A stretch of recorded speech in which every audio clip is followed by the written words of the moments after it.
C'est escorté par un convoi de motos et de voitures que Franck Habineza a entamé son deuxième jour de campagne électorale ici à Kamonyi, dans la banlieue de la capitale Kigali.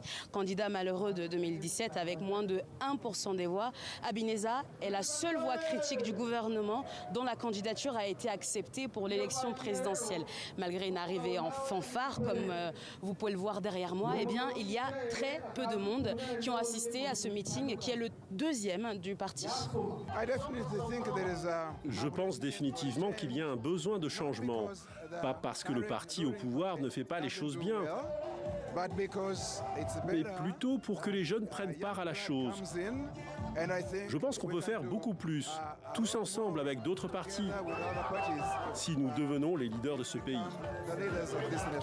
Au Rwanda, depuis 30 ans, le FPR, Front Patriotique Rwandais, est le seul parti au pouvoir avec une moyenne de 90% des voix aux 3 dernières élections. La perspective d'une victoire pour d'autres partis est ainsi dire quasi inexistante. Mais malgré ce constat, le chef du Parti vert démocratique, accompagné des candidats députés, se dit confiant face à cette campagne électorale.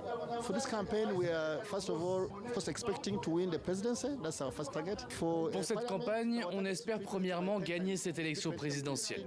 Pour les parlementaires, on veut multiplier par 10 le nombre de sièges que nous avons et ainsi avoir 20 députés.